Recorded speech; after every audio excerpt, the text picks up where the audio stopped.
on va diviser les nerfs crâniens en deux parties.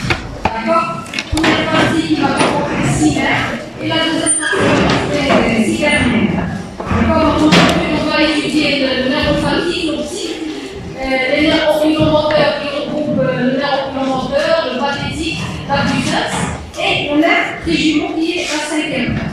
Les nerfs crâniens, donc il faut savoir que votre tête et cou sont innervés par les nerfs crâniens. Ces nerfs crâniens, ce sont les nerfs crâniens, ce sont les nerfs périphériques, d'accord? Ce sont des nerfs périphériques qui émergent du cerveau, mais principalement du tronc cérébral, d'accord? Il n'y a que l'optique et l'olfactif, d'accord? Les autres émergent du tronc cérébral. Donc, ils sont en nombre de 12 paires. Vous avez 12 paires de chaque côté, d'accord? On peut les classer donc en sensoriel, d'accord, en nerfs moteurs et nerfs mixtes, c'est-à-dire sensitivo-moteurs, d'accord. Il faut savoir que certains nerfs contiennent des ganglions. Ces ganglions-là, qui se présentent sur leur trajet. Ces ganglions ont un rôle très important parce que certaines fibres, par exemple, je vous donne un exemple. Par exemple, j'ai le trijumeau qui a des ganglions, d'accord. Certaines fibres qui peuvent provenir du facial ou bien du glossopharyngien vont emprunter ces ganglions pour à la fin suivre les fibres du nerf trijumeau. D'accord? Au lieu, par exemple, le nerf trijumeau, c'est sur son trajet. Alors que le nerf facial, par exemple, il va emprunter un autre trajet très long. Donc, au lieu de prendre un long trajet et passer avec le nerf facial et la branche sera plus longue, ils vont emprunter les fibres du nerf facial, vont donc passer dans le ganglion qui se trouve au niveau du trijumeau, d'accord, et ils vont suivre le nerf trijumeau, d'accord. On dirait comme, par exemple, si vous prenez vous un bus, le bus, par exemple, c'est les nerfs, et vous êtes les faisceaux nerveux, d'accord. Donc, vous trouvez que le bus il va emprunter un chemin très long. Donc, vous descendez, vous avez l'arrêt de bus qui est le ganglion, et vous prenez le bus lana qui est le trijumeau. Et donc, ce sont des fibres du nerf facial auparavant, mais qui vont à la fin emprunter le nerf trijumeau. D'accord? Donc, on continue. Bien sûr, ces nerfs, ils naissent au niveau donc en intracrânien, donc de l'encéphale, et plus exactement du tronc cérébral. Donc, ils ont un trajet intracrânien, puis ils vont traverser des orifices, des fissures. Donc, ils vont traverser donc, ces orifices et fissures, donc c'est un trajet transcrânien. Puis, ils vont sortir du crâne, donc c'est le trajet extracrânien. Principalement, ils vont innerver la face, le cou, certains le cou, et un nerf qui va innerver donc la région thoracique et abdominale, c'est le nerf vague. C'est le seul qui arrive au niveau donc, du thorax et de l'abdomen. Le reste, il s'arrête soit au niveau facial, soit au niveau cervical. D'accord? Donc, bien sûr, on va les numéroter en chiffres romains de 1 jusqu'à 12. Chiffres romains de 1 jusqu'à 12. Vous avez le premier, c'est le nerf olfactif, le bulbe là. C'est le nerf olfactif, qui est la première crânienne et qui est sensorielle, qui intervient dans l'odorat, l'olfaction. Le deuxième, qui est le nerf optique qui est sensoriel aussi, c'est la deuxième paire crânienne, c'est la vision, son rôle c'est la vision. Le troisième nerf, ou la troisième paire, c'est le nerf oculomoteur, ou bien oculomoteur commun, l'ancienne nomenclature, c'est la troisième paire. Celui-là, il est moteur, il est destiné pour les muscles de l'œil. Le quatrième nerf, la quatrième paire, c'est le nerf trochléaire, donc le 3, le 4 et le 6. Le nerf trochléaire ou pathétique, l'ancienne nomenclature pathétique, c'est la quatrième paire crânienne. Lui aussi, il est moteur, il va innerver aussi, participer à innerver les muscles de l'œil. La cinquième paire, c'est le nerf trijumeau, là que vous voyez, le ganglion trigéminal. C'est le nerf trijumeau qui est la cinquième paire, c'est un nerf mixte. D'accord? Vous avez le nerf abducens, qui est le nerf oculomoteur externe, le nerf oculomoteur externe, qui est la sixième paire crânienne. Lui aussi, c'est un nerf moteur et va participer à innerver les muscles de l'œil. Pour la septième paire, c'est le nerf, regardez là, c'est le nerf facial avec le nerf intermédiaire de Vriesberg, là, le petit là, d'accord, qui est le 7 bis. C'est un nerf mixte, parce que le 7 bis, il va véhiculer des fibres parasympathiques, d'accord. Donc c'est le 7 bis. Le nerf cochléo-vestibulaire ou nerf auditif, c'est la 8e paire. Regardez au niveau du sillon, bulbopontique. Vous avez le paquet acoustico-facial, c'est-à-dire le facial avec le 7 bis et le nerf cochléo-vestibulaire qui est le nerf auditif, anciennement appelé le nerf auditif, qui est la 8e paire. C'est un nerf sensoriel. Il intervient donc dans l'audition et l'équilibration. Le nerf glossopharyngien qui est la 8e paire. Donc regardez le sillon. C'est quel sillon? C'est les pyramides, vous vous rappelez. C'est quel sillon? Collatéral. Donc à ce niveau, vous avez le 9, 10 et 11. Donc la 9e paire, c'est le glossopharyngien qui est un nerf mixte. La 10e paire, c'est le nerf vague ou pneumogastrique, d'accord, qui est un nerf mixte. Vague parce que son territoire est très vague et très vaste. Vague et vaste, d'accord. Le nerf accessoire, anciennement appelé le nerf spinal, regardez, c'est la 11e paire. Il est moteur. Il va innerver le muscle sternocléidomastoïdien et le trapèze. D'accord? La 12e paire, c'est le nerf hypoglosse, ou anciennement appelé le grand hypoglosse, celui-là. D'accord? Qui est la 12e paire. C'est un nerf moteur qui est destiné aux muscles de la langue. La grande partie des muscles de la langue. D'accord? On va commencer par le nerf olfactif. Donc on a fait un résumé pour chaque nerf. D'accord? Bien sûr, les nerfs destinés pour l'œil, on va les étudier ensemble parce qu'ils ont presque le même trajet, donc ensemble. Le nerf olfactif, donc c'est un nerf exclusivement sensoriel, d'accord? C'est le nerf de l'olfaction ou de l'odorat, d'accord? Donc, il va véhiculer l'influx olfactif et les récepteurs de ce nerf se trouvent au niveau de la partie supérieure de la muqueuse nasale, c'est-à-dire dans la muqueuse olfactive des fosses nasales, d'accord? Les filets nerveux qui partent à ce niveau, ce sont les vrais nerfs olfactifs. Mouma, c'est le vrai nerf olfactif. Donc le vrai nerf olfactif, c'est les filets olfactifs. Regardez, ils sont en nombre très variable, une vingtaine jusqu'à une trentaine. Et ils sont, regardez, répartis en deux groupes. Un groupe latéral sur la paroi latérale de la fosse nasale et un groupe médial au niveau de la cloison nasale. Donc j'ai dit que c'est les nerfs olfactifs qui représentent le véritable nerf olfactif. C'est à l'origine où elle passe vers le bulbe en haut, d'accord? Donc j'ai dit que vous avez deux groupes. Un groupe latéral au niveau de la paroi latérale et un groupe médial. On dit deux côtés, d'accord? Latéral de ce côté, médial, d'accord? Bien sûr, ils forment ici, on a dit, au niveau de la paroi latérale et médiale de l'étage supérieur de votre fosse nasale, c'est la muqueuse olfactive ou bien la tache jaune, parce que c'est la coloration des... Donc, cette tache jaune ou la muqueuse olfactive, elle se trouve sous la lame criblée et au-dessus du bord inférieur du cornet supérieur. Donc, elle ne dépasse pas le bord inférieur, elle est au-dessus du bord supérieur, le bord inférieur du cornet supérieur.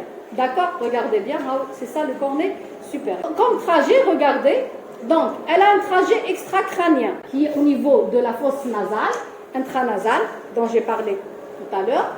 J'ai un trajet transcrânien qui va traverser la lame criblée, les orifices, les trous de la lame criblée, d'accord, et de l'ethmoïde. Donc c'est pour ça qu'en cas de fracture de cette lame criblée, on peut avoir une section de ces filets olfactifs. Et le trajet intracrânien, regardez, il se trouve, donc là, ces filets olfactifs, ils se placent toujours en deux rangées et ils vont pénétrer au niveau de la face inférieure de cette partie renflée qu'on appelle le bulbe olfactif qui repose au niveau de la gouttière. Vous avez deux gouttières olfactives. Ce bulbe olfactif, il repose au niveau des gouttières olfactives de l'ethmoïde. Vous vous rappelez, la lame criblée, entre les deux, vous avez l'apophyse cristagalli. Donc, de part et d'autre, vous avez les gouttières olfactives. Donc, ils vont pénétrer au niveau de la face inférieure du bulbe olfactif. C'est un renflement à peu près qui mesure 8 mm sur 4 mm. D'accord? Et bien sûr, de part et d'autre de l'apophyse cristalline. Donc, mon influx nerveux, il est transmis vers le bulbe olfactif, puis il traverse le tractus olfactif, puis le tractus olfactif qui se trouve bien sûr sous le lobe frontal.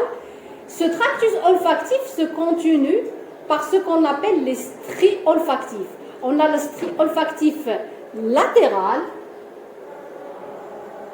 et strie olfactif médial. On peut avoir une strie intermédiaire qui est inconstante, donc je ne vais pas parler d'elle. Donc ce qui m'importe le plus, c'est la strie latérale et la strie médiale, qui délimite ici un triangle ou un trigone. C'est le trigone olfactif. Ce trigone olfactif, regardez, vous avez là un espace, c'est l'espace perforé antérieur, il se trouve à ce niveau. Donc, mon trigone olfactif, il est en avant, regardez, des petits points là, ce sont l'espace perforé antérieur, c'est là où va pénétrer les capillaires, c'est des capillaires sanguins. Tout c'est la base du lobe frontal. Tout le chiasma optique, d'accord, regardez, juste en avant, d'accord, de ce dernier. Donc, l'influx nerveux olfactif, regardez, il passe donc par les filets olfactifs, le bulbe, le tractus, les stries latérales et médiales, et donc il sera donc en connexion avec quoi? La dernière fois, on a parlé donc de... J'ai donné un exemple quand j'ai parlé de l'épithalamus, la vénule. Donc, bien sûr, cet influx nerveux, ces connexions olfactives, où là, ces éléments, l'influx nerveux sera transporté et il sera en contact après avec quoi? Il sera en contact avec l'hypothalamus, avec l'épithalamus, avec le tronc cérébral. Vous avez les noyaux salivaires. C'est comme lorsque vous sentez maintenant un plat succulent, vous avez la salive dans la bouche, d'accord? Où l'odorat, elle intervient dans les émotions et le comportement. Et lorsque vous sentez une bonne odeur, vous êtes satisfait. Mais lorsque vous sentez une mauvaise odeur, elle a dit comme hypothalamus et épithalamus. D'accord? Vous voyez quand même, ils sont en connexion. Et bien sûr, ils sont en connexion. Là, j'ai à ce niveau. Vous avez parlé de la circonvolution de l'hippocampe, vous avez parlé de la circonvolution limbique, le système limbique. Ça regroupe quoi? La circonvolution du corps calleux avec la circonvolution de l'hippocampe. Donc, là, c'est ce qu'on appelle mon nerf olfactif avec l'influx qui est transporté, il est en relation avec le système limbique, parce que le rhinocéphale, d'accord? Le rhinocéphale, parce que c'est la partie ancienne, c'est la partie. Lorsqu'on a étudié le cervelet, les caractéristiques qui concernent tous les mammifères ou les êtres supérieurs, les êtres inférieurs. Par exemple, l'odorat, l'équilibre. Donc, ces caractéristiques pour tous les mammifères, que ce soit supérieurs ou inférieurs. Mais au moins, ils sont plus développés chez eux que chez nous. Mais il y a certaines caractéristiques qui sont développées chez les êtres supérieurs par rapport qui marquent l'être humain par rapport aux autres animaux. L'archéo, c'est l'ancien, ou le néo, c'est la nouvelle. Comme exemple, j'ai donné un exemple pour le cervelet. Le néo-cérébellum, c'est les mouvements, la synchronisation des mouvements fins. Les mouvements fins, ce n'est pas les animaux qui peuvent faire ça. Les poissons, les animaux, ils sont agiles, ils ont un équilibre très important par rapport à nous. Par exemple, poissons, chats, tous les chats qui sortent, ils tiennent l'équilibre, d'accord? C'est ça. Donc, il est en relation donc avec le système limbique, d'accord, la circonvolution. Parce que pour arriver, non seulement l'hypothalamus, pour arriver l'épithalamus, pour arriver les noyaux salivaires au niveau du tronc cérébral.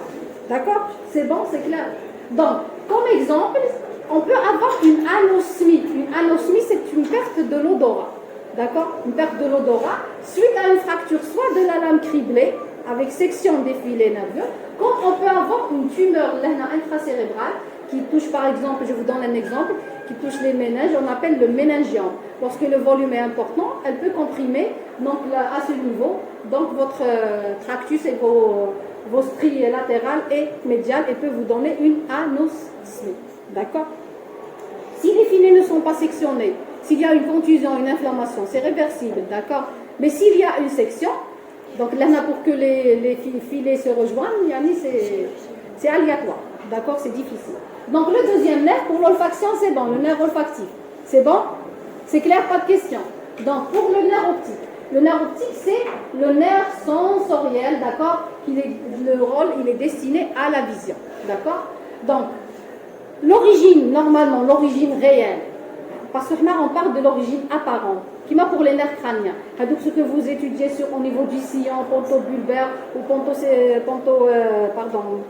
pédonculaire, donc c'est de l'origine apparente. L'origine réelle, c'est au niveau des noyaux, comme ici pour le nerf optique. D'accord? L'origine réelle, elle est intra-rétinienne.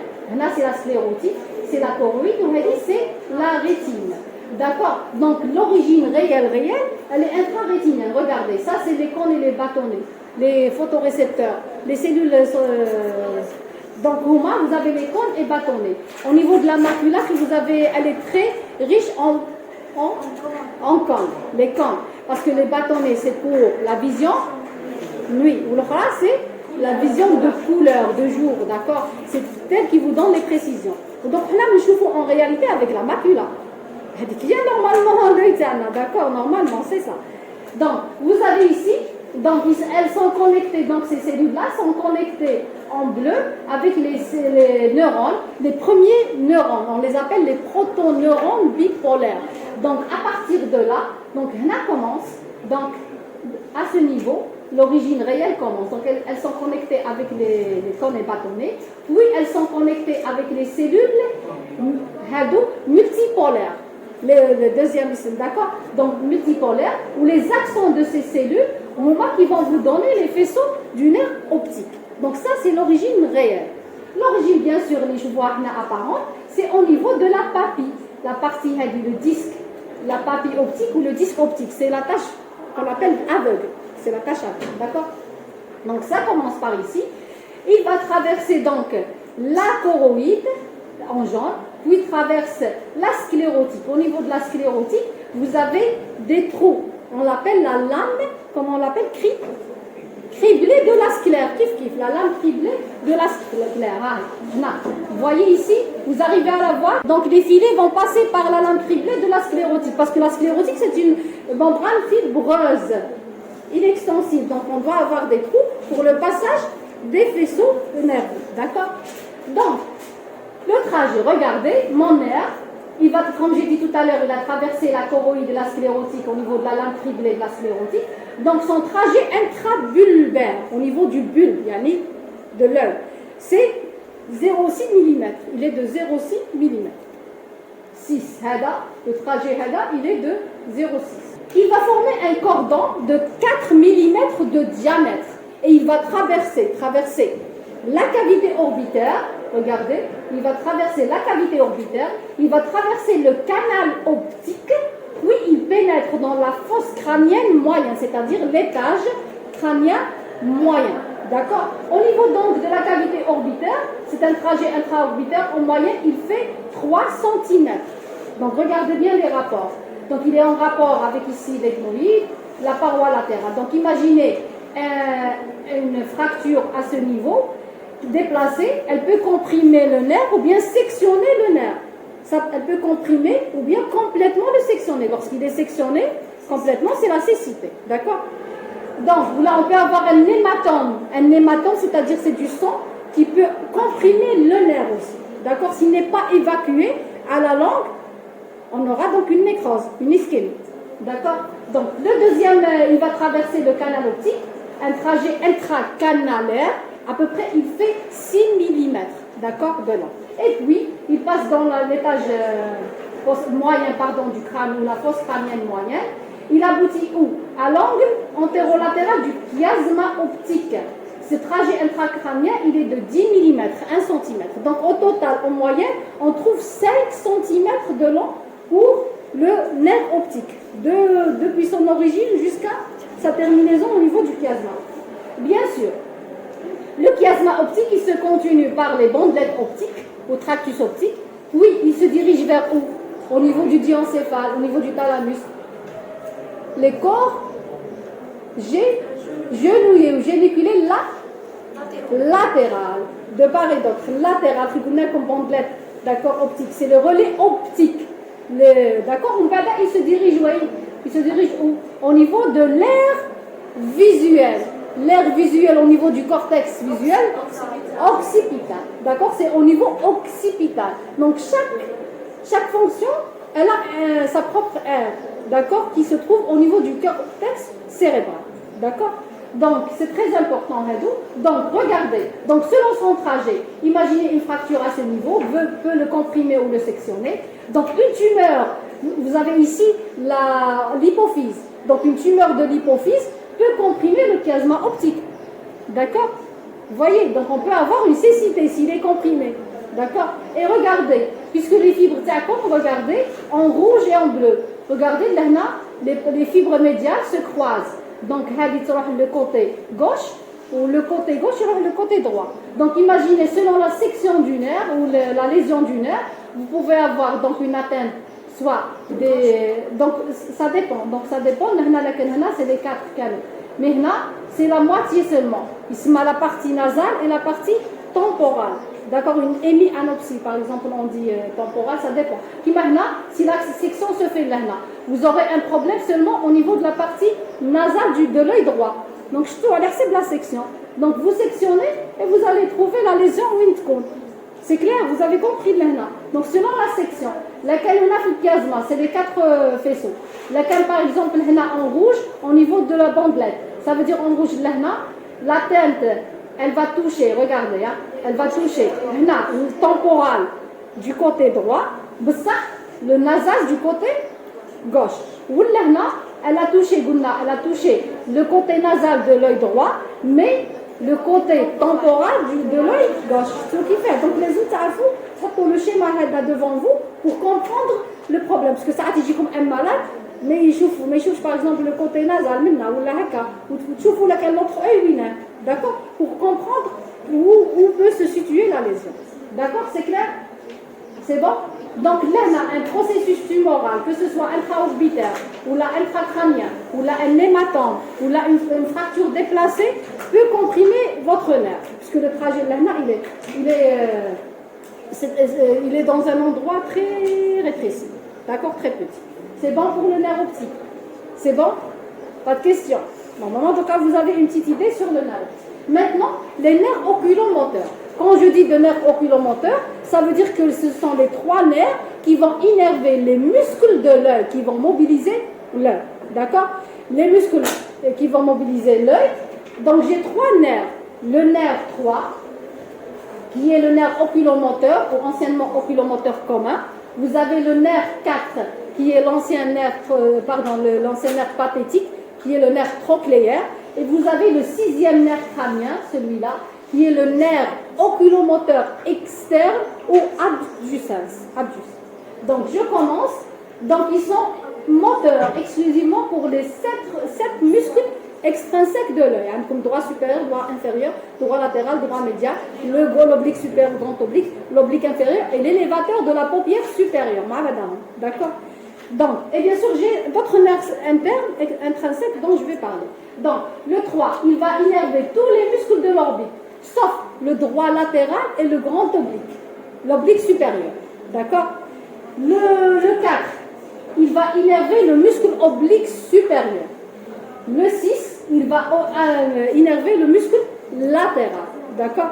Donc, si le 6 il est paralysé, donc il ne peut pas faire l'abduction. Donc, maintenant, l'œil coule en abduction. Maintenant, là, j'ai un strabisme convergent. Divergent qui est latéral. Donc, un strabisme convergent. D'accord? Donc, on va voir. Donc, le 3, n'oublions pas que le nerf oculomoteur 3, il véhicule les fibres parasympathiques. Vous avez fait l'œil et vous avez parlé qu'il y a le muscle sphincter de la pupille, le muscle ciliaire qui va permettre l'accommodation. Donc, le sphincter, il va entraîner un myosis. Donc, le parasympathique entraîne un myosis. Le sympathique, il entraîne une hydria, c'est-à-dire dilatateur. Là, c'est le muscle dilatateur qui va intervenir.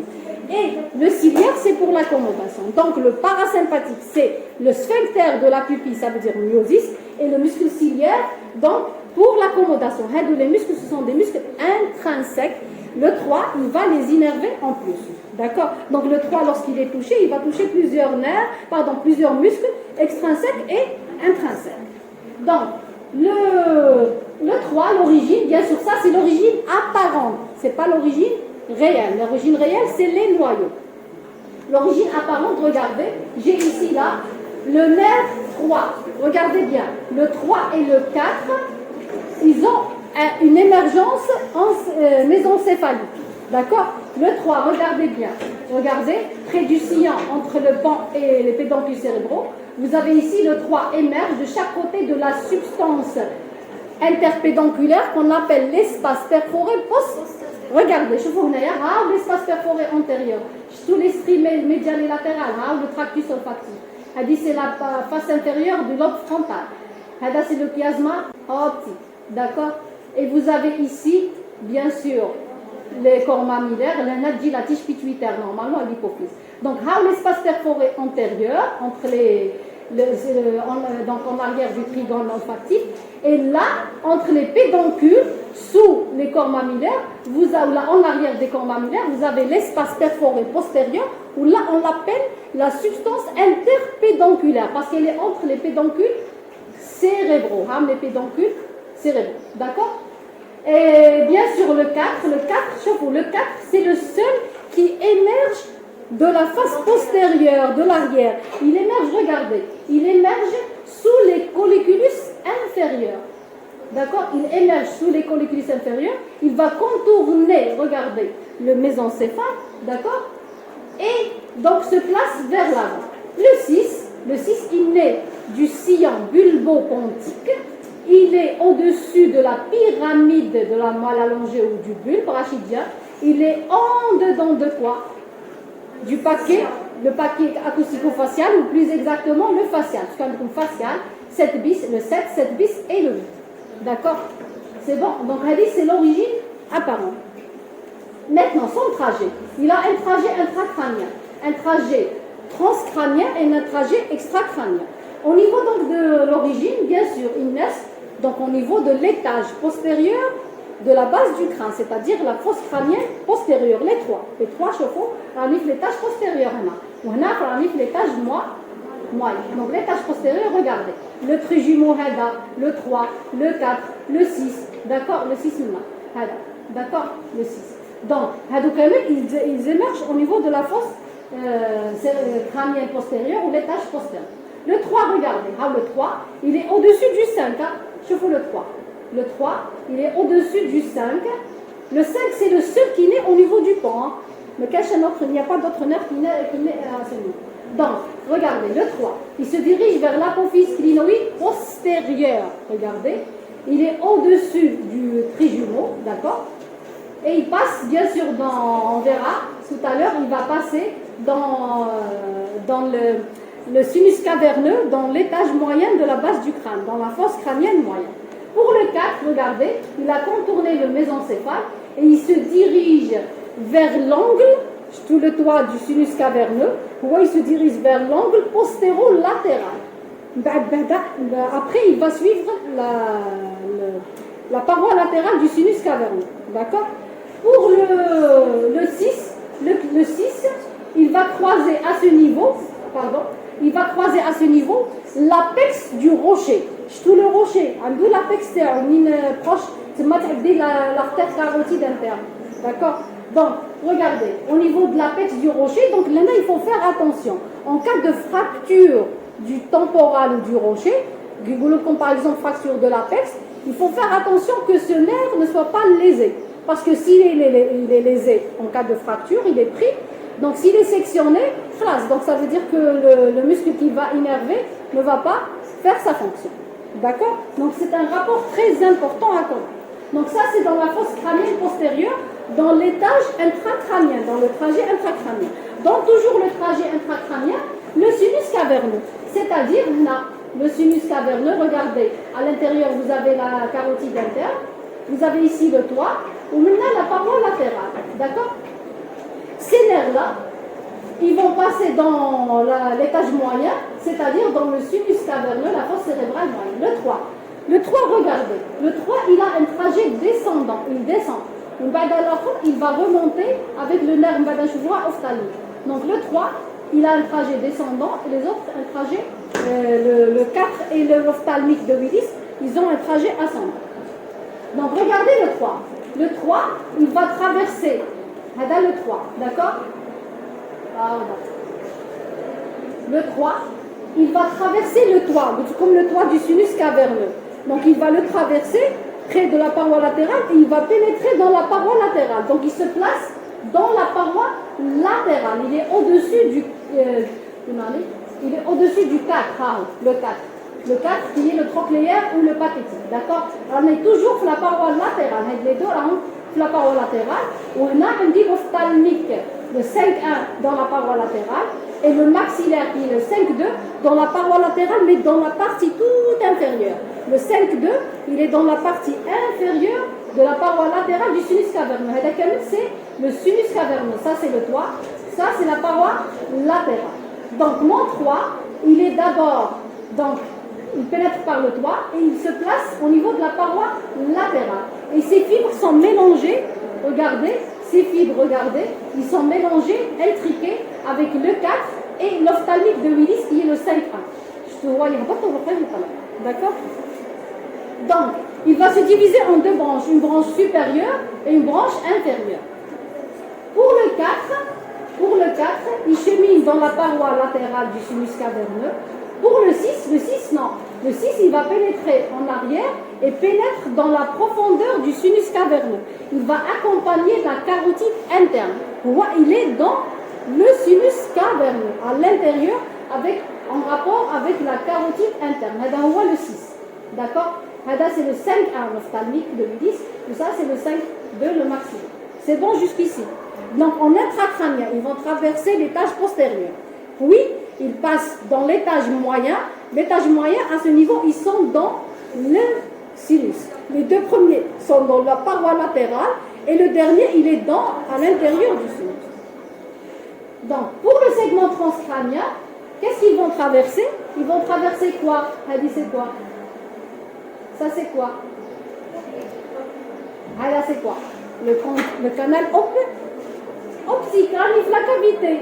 Le sommet de la cavité orbitaire. Ici, le canal optique, le nerf optique et l'artère ophtalmique. Et ici, vous avez la virgule, c'est la fente sphénoïdale ou bien la fissure orbitaire supérieure. Parce que la fissure orbitaire inférieure, c'est celle-là. C'est la sphénomaxillaire. D'accord? Où va pénétrer le nerf maxillaire. D'accord? Donc, dans la fissure orbitaire supérieure aux fentes sphénoïdales, j'ai regardé là, j'ai mes muscles oculomoteurs. Regardez, ils forment là, les muscles oculaires extrinsèques, ils forment un anneau tendineux. D'accord? Cet anneau tendineux, il va, regardez, ça c'est la partie large de la fissure, ou ça c'est la partie rétrécie de la fissure orbitaire supérieure. Donc, il y a certains nerfs qui passent par la partie large et vont traverser l'anneau tendineux commun entre les muscles de l'œil. Et d'autres, ils vont choisir la partie rétrécie. Par exemple, le 3, il va traverser l'anneau tendineux commun, d'accord, qui est la partie large, qui recouvre la partie large de la fissure orbitaire supérieure. Pour le 4, regardez, le 4, au contraire, il va traverser la partie rétrécie en dehors de l'anneau tendineux. Regardez, donc en dehors. Alors que l'autre, il traverse l'anneau tendineux, accompagné bien sûr par d'autres nerfs que je vais citer. Donc, le 4, il va traverser la partie rétrécie, bien sûr avec quel nerf? Le nerf lacrymal et le nerf frontal, qui sont des branches terminales du nerf ophtalmique de Willis, le 5-1, qui est une branche terminale du trijumeau. D'accord? Pour le 6, il va traverser l'anneau tendineux, le 6, il va traverser l'anneau tendineux, accompagné bien sûr du 3, et accompagné du 3, et le nerf nasociliaire, qui est une branche terminale de l'ophtalmique de Willis, le 5.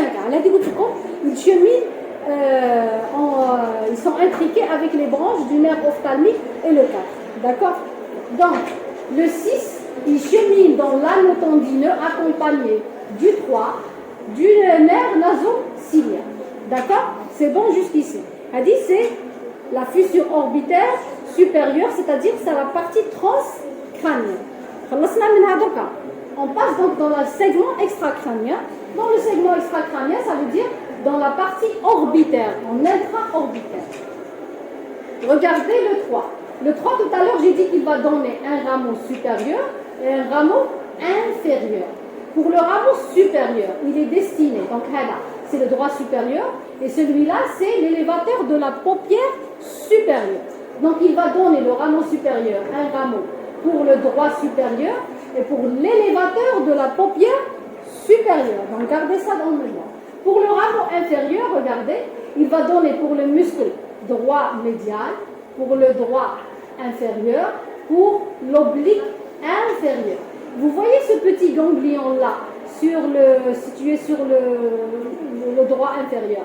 On l'appelle le ganglion ciliaire. Et tout à l'heure, on a dit qu'il y a des ganglions, d'accord, qui permettent donc le passage. Donc, le ganglion, qu'est-ce qu'il va faire?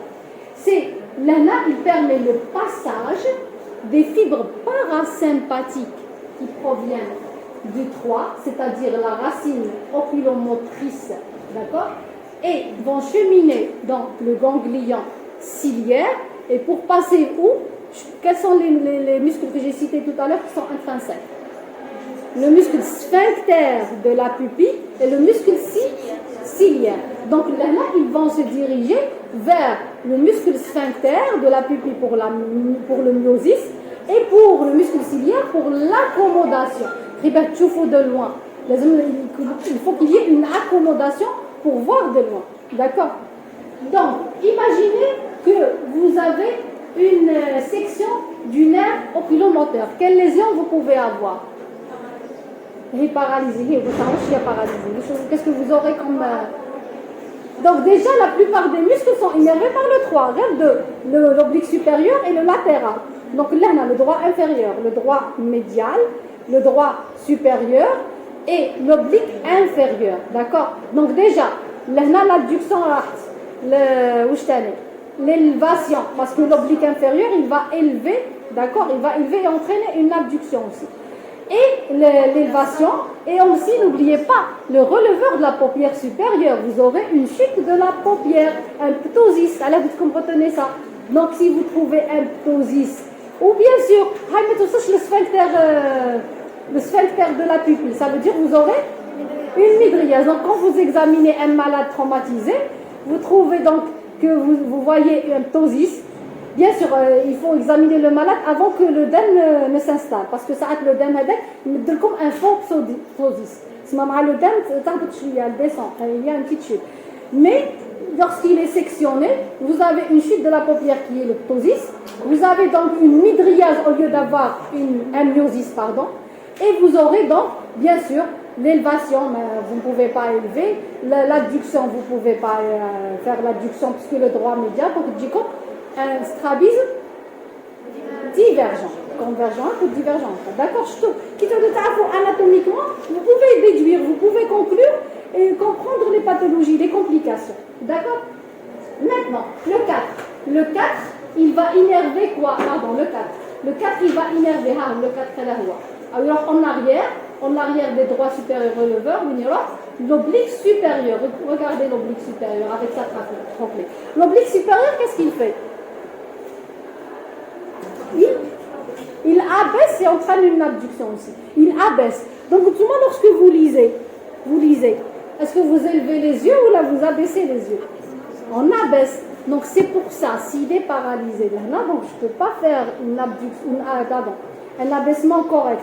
Ça veut dire là, le nerf, on l'appelle le nerf de la lecture. Il vous permet de lire, parce que d'accord? Donc, les malades, lorsqu'on a un malade qui a un traumatisme orbitaire, donc il y a des mouvements qui sont qu'on peut laisser, qu'on peut considérer comme on peut ne pas traiter. Mais imaginez une fille, il peut abaisser l'œil, donc il peut lire. Mais là, il y a un petit défaut à l'élévation où on ne peut pas corriger chirurgicalement ou par un autre moyen. Donc on voit s'il peut élever l'œil légèrement, ou ça ne se répercute pas, même un strabisme, même une diplopie. Une diplopie, c'est voir double. Diplopie, c'est voir double. Donc s'il ne voit pas double, ou s'il peut abaisser l'œil, même s'il n'arrive pas à élever au maximum, ça c'est acceptable. C'est acceptable. Donc là, on peut ne pas opérer si c'est difficile à opérer, d'accord. Il ne peut pas abaisser. Là, c'est la lecture l'œil. Il faut lire. Donc lorsque vous lisez comme ça.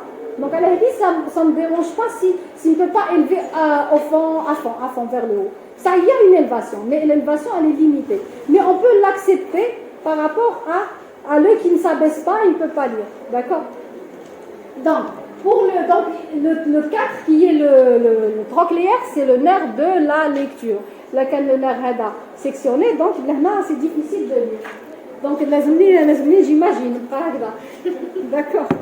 Donc, pour le 6, il se dirige vers le droit latéral.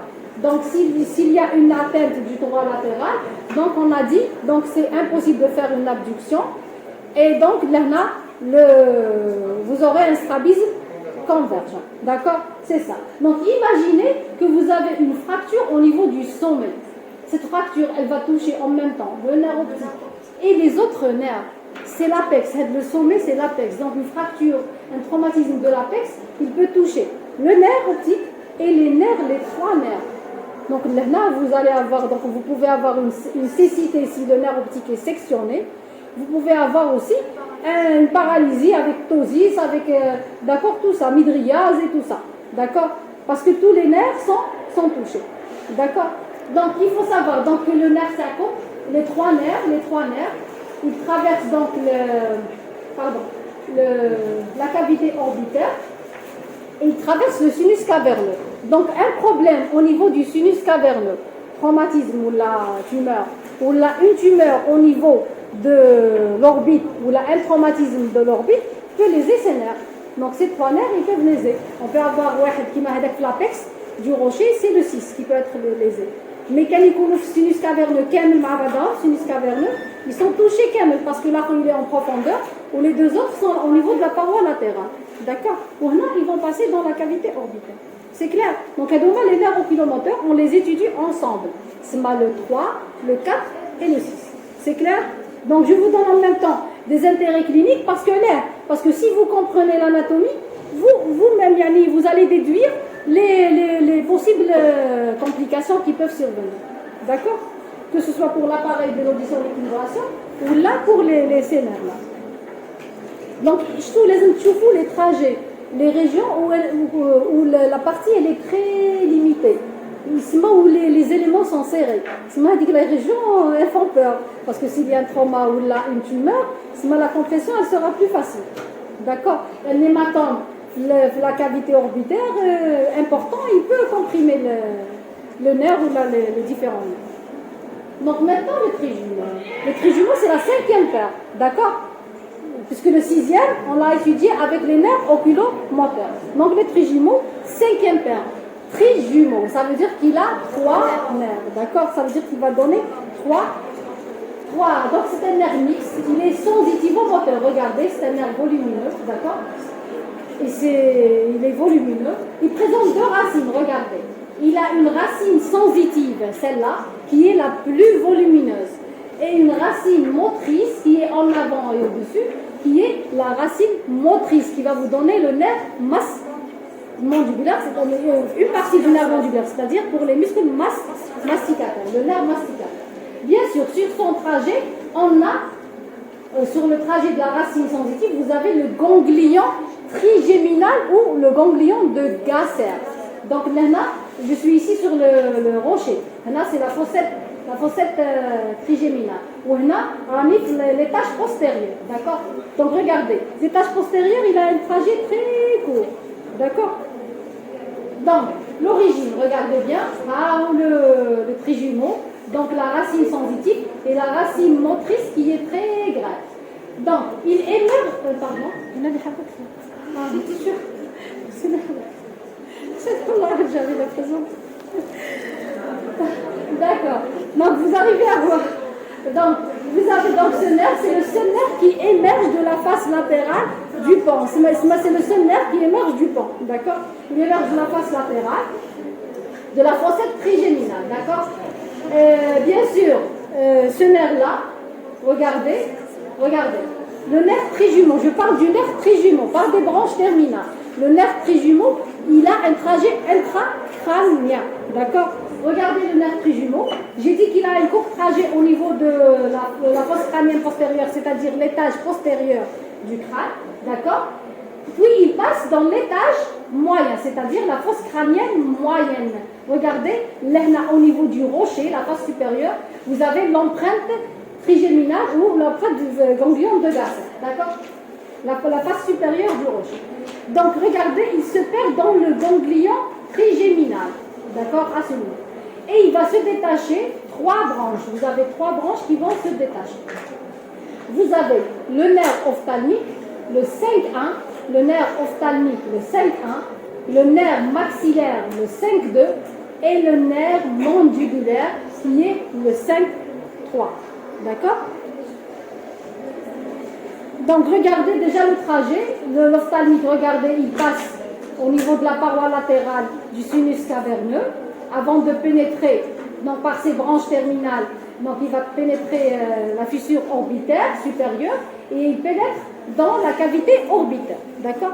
Donc l'ophtalmique, regardez, donc ça c'est la distribution sensitive des 3 branches terminales. Ça c'est l'ophtalmique ou l'ophtalmique de Willis, ça c'est le maxillaire ou ça c'est le nerf mandibulaire. Donc chacun a un territoire bien précis. D'accord? Chacun a un territoire bien précis. L'ophtalmique, le 5-1 ou l'ophtalmique de Willis, il est essentiellement sensitif. Il est sensitif, d'accord? Donc, qu'est-ce qu'il va innerver? Il va innerver la peau du front, la paupière supérieure, la pyramide nasale sans les narines. Les narines, c'est le 5-2. Donc, on a dit, c'est le malade traumatisé. J'examine le malade et je lui demande où ils sont les fourmillements. C'est le même. Est-ce que ils sont la pyramide, les narines. Donc, on a dit la pyramide sans les narines. Ne femme de c'est pas. Ou quand il dit les narines, ou machine, ne femme de c'est le 5-2. D'accord, je compte. Donc, il va innerver donc la pyramide nasale. Là, j'ai dit sans les narines. Les narines, c'est le 5-2. Il va innerver aussi le bulbe oculaire, la muqueuse bien sûr nasale de la région olfactive, bien sûr, d'accord, et les sinus. Et les sinus et cellules de la face. Bien sûr, il va véhiculer aussi les fibres d'emprunt sympathique. Parce que tout à l'heure, on a dit le parasympathique myosis. Là, il va véhiculer le sympathique qui est destiné pour le nerf dilatateur de la pupille qui va vous donner le mydriase. Donc, c'est sympathique. D'accord? C'est clair jusqu'ici, c'est bon. Donc, regardez, le segment intracrânien, il est dans la fosse crânienne moyenne. Il est où? Donc, il va traverser le sinus caverneux dans la paroi latérale. Je vous viens tout à l'heure. Donc, il se place sous, regardez. On va dire qu'il parce qu'il a un trajet descendant ou un trajet ascendant. Donc, regardez. Donc, le trajet dans la fosse crânienne moyenne, donc on a dit qu'il est dans la paroi latérale du sinus caverneux. Il est au-dessous du 4. Au-dessous du 4, c'est-à-dire le pathétique. Il va donner 3 branches terminales. Il va vous donner 3 branches terminales. Le frontal, pardon, ça va le frontal, normalement, il va vous donner le nasociliaire, parce que le nasociliaire, on voit il est complètement à l'intérieur, ou le fratrochléaire. Ou le frontal, il va vous donner le supraorbitaire et supratrochléaire, d'accord? Supraorbitaire et supratrochléaire. Et latéralement maintenant, vous avez le nerf lacrymal. Le nerf lacrymal. Donc, j'ai 3 branches terminales. Donc, il va donner le frontal, le nasociliaire et le lacrymal. Ces branches-là, regardez, elles sont intriquées. Regardez maintenant, elles sont intriquées avec les branches de division du 3 et du 4. D'accord? Qui marchent là tout à l'heure. Regardez. Les branches de division dans le sinus caverneux. Elles sont intriquées, les branches. Donc, il va traverser la fissure orbitaire supérieure, la fente sphénoïdale, d'accord? Et il va donner donc en intra-orbitaire dans le segment extracrânien, comme j'ai dit tout à l'heure, le nage ociliaire, il va donner l'ethmoïdal antérieur et il va vous donner l'infratrochléaire. Le frontal, c'est celui-là, normalement, sectionné, pardon, ici.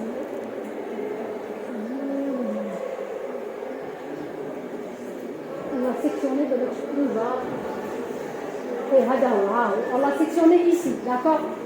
Le frontal, il va vous donner, regardez, le nerf supra-orbitaire et le nerf supratrochléaire. Je fais tout la dernière fois. D'accord? Et bien sûr, le nerf lacrymal, normalement, le nerf lacrymal, celui-là, le nerf lacrymal. D'accord? Bien sûr, le nerf lacrymal, il va s'anastomoser, regardez, le nerf lacrymal, un peu de silence. Il s'anastomose avec le nerf zygomatique par un rameau communicant. D'accord? Le nerf lacrymal, c'est très important cette anastomose, on verra après pourquoi. Il s'anastomose avec le nerf zygomatique qui provient du 5-2 par un rameau communicant. C'est très important. Donc c'est bon pour l'ophtalmique, il est sensitif. Pour le maxillaire 2, regardez le en bleu. Lui aussi, il est sensitif du massif facial. Regardez qu'est-ce qu'il va innerver. Regardez. La région jugale, ça, la lèvre supérieure. Les narines, regardez maintenant. Les ailes du nez, d'accord? La paupière inférieure. La paupière inférieure, d'accord? Et bien sûr, la muqueuse respiratoire, d'accord? Et le cavum, le palais et les dents supérieures, d'accord? C'est la gencive et les dents supérieures. Ça, c'est pour le maxillaire 2. Lui, qu'est-ce qu'il va transporter? Il va transporter des fibres parasympathiques. Les fibres parasympathiques qui proviennent du noyau lacrymal annexé au 7, qui permet la sécrétion lacrymale et nasale. D'accord? Donc, tout à l'heure, quand j'ai dit que certains nerfs vont emprunter des ganglions qui se trouvent sur le trajet d'autres nerfs pour court-circuiter un long trajet. Donc, moi, c'est des fibres, des faisceaux nerveux parasympathiques qui proviennent du facial. On verra après emprunter le ganglion. Parce que le facial, regardez, le maxillaire, il présente un ganglion. On l'appelle le ganglion ptérygopalatin. Donc ces fibres-là, elles vont emprunter le ganglion ptérygopalatin, puis elles vont passer au niveau, bien sûr, lacrymal et nasal. D'accord? Pour la sécrétion lacrymale et nasale. Comme là, il est relié avec le nerf lacrymal. D'accord? Donc tout est relié. Donc, pour le trajet, la même chose. Le trajet, regardez le trajet intracrânien dans la fosse crânienne moyenne, il est dans la paroi latérale du sinus caverneux. Il est à la partie inférieure, à l'aplomb de la paroi latérale. Regardez. Là, on il est au niveau de la partie inférieure de la paroi latérale. Puis, il va traverser quel trou, quel foramen au niveau de la base du crâne? Au niveau de la grande aile, elle a 3 orifices. Le grand rang, d'accord, à ce niveau. Il va traverser, on l'appelle le grand rang ou bien le foramen rang, la nouvelle nomenclature, d'accord? Le segment extracrânien, regardez. Le segment, c'est le trou rang, ou le foramen rang ou la grand rang. L'extracrânien, regardez. Il va former une sorte de baïonnette, de coude. D'accord? En baïonnette, de coude, d'accord? Dans la fosse hadith, c'est la fosse ptérygopalatine. Je fais tout la fosse ptérygopalatine. Vous vous rappelez la région infratemporale, le fond de la région. Donc vous avez la fosse ptérygopalatine où se trouve le ganglion ptérygopalatin. Les fibres, elles vont passer à ce niveau. Le nerf, ils vont circuler, véhiculer par le nerf maxillaire. D'accord? Il se dirige donc là. La fosse ptérygopalatine, là où il y a le ganglion ptérygopalatin, oui,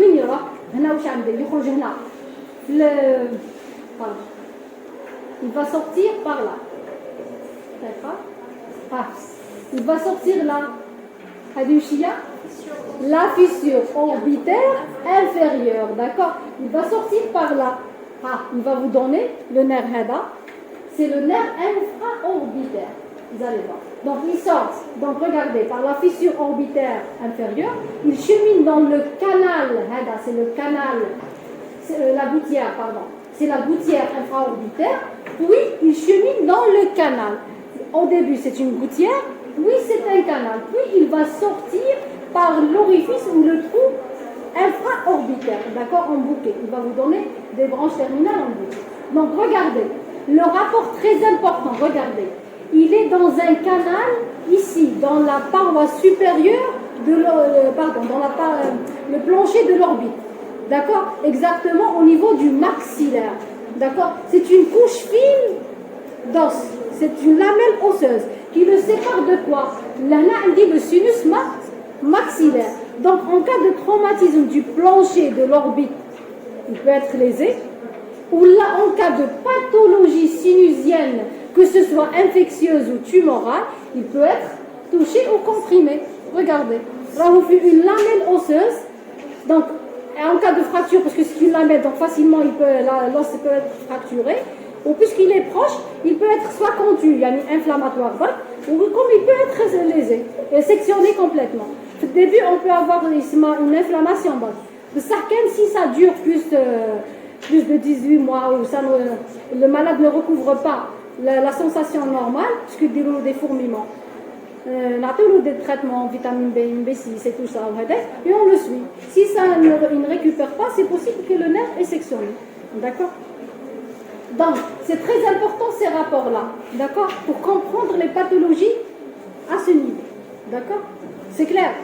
Donc, c'est bon, on va citer les branches collatérales. Vous avez normalement ici le rameau méningé, d'accord? Il va vous donner le nerf zygomatique. Le nerf zygomatique, il va s'anastomoser avec le nerf lacrymal, d'accord? Qui permet donc la sécrétion lacrymale. Vous avez le nerf ptérygopalatin, le ganglion ptérygopalatin dans la fosse ptérygopalatine, d'accord?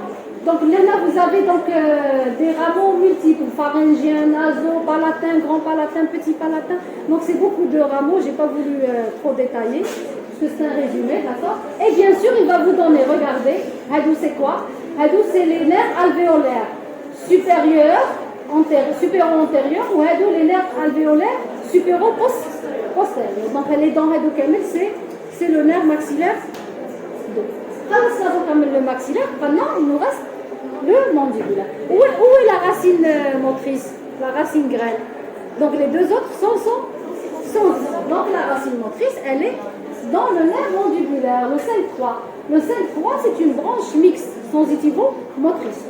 Donc regardez, elle est sensitive, regardez. La région temporale, la joue et le menton. La joue et le menton. D'accord? Bien sûr, pour la muqueuse labiale, pour la muqueuse buccale, bien sûr, de la joue et les dents, la gencive et les dents inférieures. D'accord? Moteur, il est moteur pour quel muscle? Les muscles masticateurs temporal, ptérygoïdien latéral, ptérygoïdien médial et masséter. Et il est aussi moteur pour le muscle tenseur du voile du palais, les dents, d'accord? Le tenseur du tympan qui est le muscle du marteau, on en a tout à l'heure, d'accord?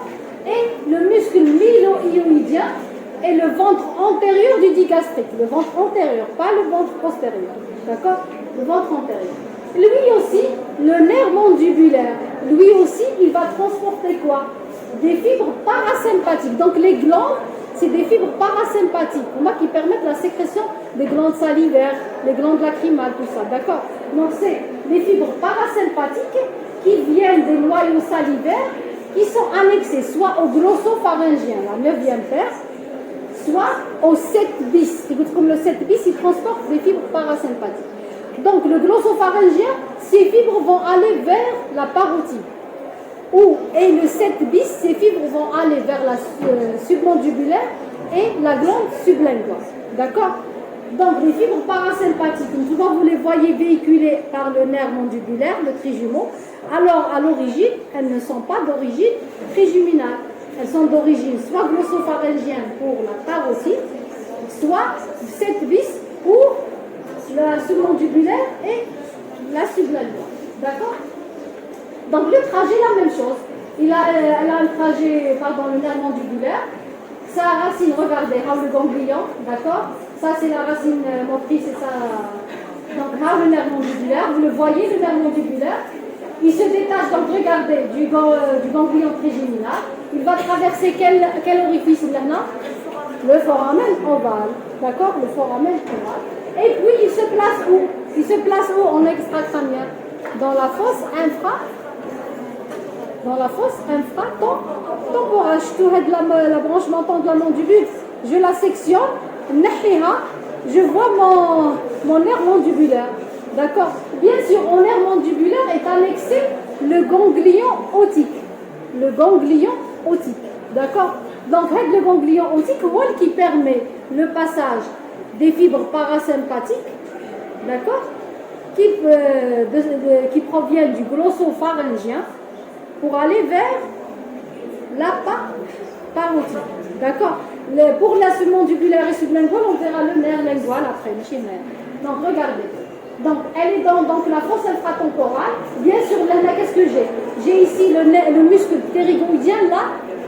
Et en dedans, j'ai le tenseur du voile du palais. Plus en dedans. D'accord? Maintenant, c'est le tenseur. Bien sûr, là, il est en rapport avec l'artère maxillaire, ou anciennement appelée artère maxillaire interne. L'artère maxillaire interne, pas de... D'accord, j'ai dit que vous avez le ganglion otique qui est annexé au trait jumeau. Donc regardez, ici, le trait jumeau, de façon plus importante par rapport aux autres, qui contient des ganglions et qui permettent donc le transport de fibres qui viennent d'autres nerfs par ces branches vers les régions voulues. D'accord? Les branches collatérales, on a un rameau méningé, je pense qu'il n'est pas visible le donc vous avez pour les branches terminales, on a deux troncs, un tronc antérieur et un tronc postérieur. Là, je vois le tronc antérieur. Ce tronc antérieur, qu'est-ce qu'il va donner? Le tronc postérieur, il va vous donner le nerf dentaire inférieur et les autres. Donc le tronc antérieur, qu'est-ce qu'il va vous donner? Il va vous donner une branche antérieure, qui va vous donner le temporal profond antérieur avec l'artère buccale. Le nerf buccal. Je suis branchée avec les artères. Donc vous avez le nerf temporal profond antérieur et le nerf buccal qui va donner les branches pour le ptérygoïdien latéral. D'accord? Oui, vous avez la branche moyenne. La branche moyenne, elle va vous donner le nerf temporal profond moyen. La branche postérieure, elle va vous donner le nerf temporal profond postérieur et le nerf massétérique. Le nerf massétérique, normalement, le nerf massétérique pour le masser. D'accord? C'est-à-dire le tronc antérieur. Le tronc maintenant postérieur. Le tronc postérieur, regardez, il va vous donner 4 branches. Un peu de silence, s'il vous plaît. Il va vous donner un tronc commun. Le tronc commun, il va regrouper les nerfs pour le ptérygoïdien médial, pour le tenseur du voile du palais et pour le muscle tenseur du tympan, le muscle du marteau. C'est un tronc commun. Le deuxième nerf, c'est le nerf auriculotemporal. Regardez, c'est le nerf qui se dirige en arrière et remonte vers le haut. D'accord? Ce nerf temporal qui est en rapport avec la glande parotide. Le nerf, c'est l'auriculotemporal. Le nerf auriculotemporal, c'est lui qui va véhiculer les fibres parasympathiques qui proviennent du nerf glossopharyngien pour aller vers la parotide. D'accord? Donc là, si le nerf glossopharyngien est touché, là, la sécrétion sera... D'accord? Si le nerf auriculotemporal est touché, bien sûr, les sécrétions dans les faisceaux seront sectionnées. Mais imaginez que l'origine provient du glossopharyngien. C'est le glossopharyngien, d'accord? Donc l'auriculotemporal qui forme une sorte d'anneau autour de l'artère méningée. Regardez, il se dirige vers la parotide, le sommet de la parotide, le pôle supérieur de la parotide et remonte, d'accord? Il va véhiculer les fibres parasympathiques destinées à la sécrétion de la parotide. Il va véhiculer ces fibres. D'accord? Donc j'ai cité 2 branches, il me reste 2 autres branches. Les 2 autres branches, c'est le nerf alvéolaire ou dentaire inférieur qui est le plus volumineux. D'accord? C'est le plus volumineux. Il va pénétrer, regardez, il va pénétrer dans le canal dentaire inférieur et il va sortir par le trou mentonnier en se terminant en donnant le nerf mentonnier. Bien sûr, au cours de son trajet, il va donner une branche pour le mylohyoïdien et pour le ventre antérieur du digastrique. D'accord? Donc, pour le nerf lingual, regardez le nerf lingual, vous le voyez, et vous avez là un petit ganglion qui lui est annexé, le ganglion submandibulaire. D'accord? Donc, le nerf lingual, c'est le plus volumineux aussi, c'est un nerf volumineux par rapport aux autres. D'accord? Regardez, il est volumineux, mais le nerf alvéolaire, il est plus volumineux que lui. Le nerf lingual, qu'est-ce qu'il fait? Il va recevoir, regardez. Pardon, regardez, le nerf lingual, vous le voyez le nerf lingual, vous le voyez. Donc j'ai dit tout à l'heure que le 7 bis, il véhicule les fibres parasympathiques. Il y a une branche qui naît du facial, d'accord, qui est la corde du tympan. Comme tout à l'heure, la corde du tympan, elle va croiser le col du marteau, d'accord. La corde du tympan, elle représente donc une partie donc du 7 bis, yani la partie parasympathique. Donc la corde du tympan, regardez, qu'est-ce qu'elle fait? Elle va se jeter dans le nerf lingual. Donc elle va transporter les fibres parasympathiques, d'accord, destinées pour la submandibulaire et sublinguale, et ces fibres-là vont cheminer avec le nerf lingual. Et en même temps, qu'est-ce qu'elle transporte aussi? Les flux gustatifs, les sensations gustatives des 2 tiers antérieurs de la langue, d'accord. Donc, en même temps, les glandes submandibulaires et sublinguales, donc les fibres parasympathiques proviennent du nerf de la corde du tympan. Donc, elle est dit, s'il y a une paralysie faciale périphérique, vous avez quoi? Un problème de goût, une dysgeusie. Elle est la dysgeusie, parce que c'est la corde du tympan.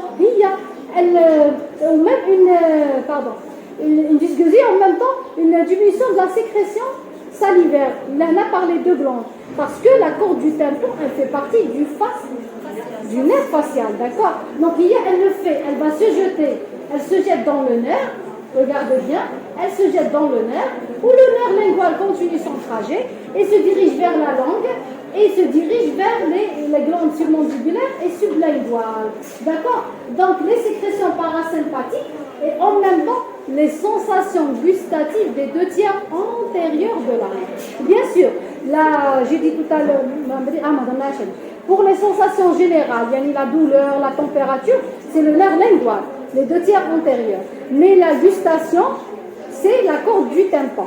Et les sécrétions salivaires, glandes submandibulaires et sublinguales, c'est la corde du tympan. Mais ça, les fibres, ils vont véhiculer avec le lingual. Donc, si le lingual est touché là,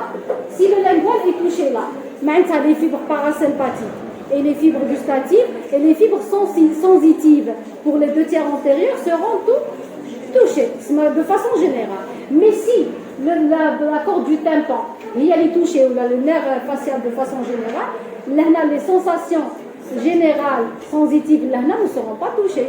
C'est le problème de gustation, 2 tiers antérieurs et les glandes salivaires submandibulaires sublinguales. Bien sûr, le 1 tiers postérieur ou le frère, c'est le vague, le glossopharyngien et le vague. D'accord? C'est bon? Elle a dit les enfermos. C'est pas qui nous compte. Elle a dit lorsque vous examinez un malade et vous demandez, vous faites l'interrogatoire, qui goule par exemple s'il a été opéré, par exemple sur la glande mandibulaire, si on touche le nerf lingual, donc vous cherchez la symptomatologie de façon générale, puisqu'on a une tête. D'accord. Mais quand il y a une paralysie avec une paralysie faciale périphérique, il faut poser la question. Est-ce que vous avez une sensation de dysgeusie ou là non? Parce que l'origine, c'est la corde du tympan, c'est le facial. D'accord? C'est clair? C'est bon. Donc on a regroupé tous les muscles, les 6 premiers muscles, les 6 premiers nerfs, d'accord, de façon générale. Donc là, c'est un résumé de 6 nerfs canaux. Donc, لازم تشفاو برك على هذه باللي quand je dis c'est هذه الكلمه برك on va la trouver partout. Donc, quand vous avez vu, il y a des nerfs qui présentent des ganglions. Le ganglion ciliaire, le ganglion ptérygopalatin, le ganglion otique, d'accord, ou là qui se jette directement, par exemple, qui m'a la corde du tympan, se jette dans le nerf. Donc, les ganglions rédous, ces ganglions-là qui sont annexés au nerf intestinaux. Généralement, ils reçoivent des fibres parasympathiques ou la sympathique ou la d'autres nerfs, parce que leur trajet ne convient pas Bien sûr, il doit faire un détour qui m'a l'accord du tympan, là, vraiment. Donc, puisqu'il va faire un détour, donc ils vont emprunter ces ganglions et ils vont suivre les branches de ce nerf pour arriver de façon plus rapide à leur destinée. D'accord? C'est clair.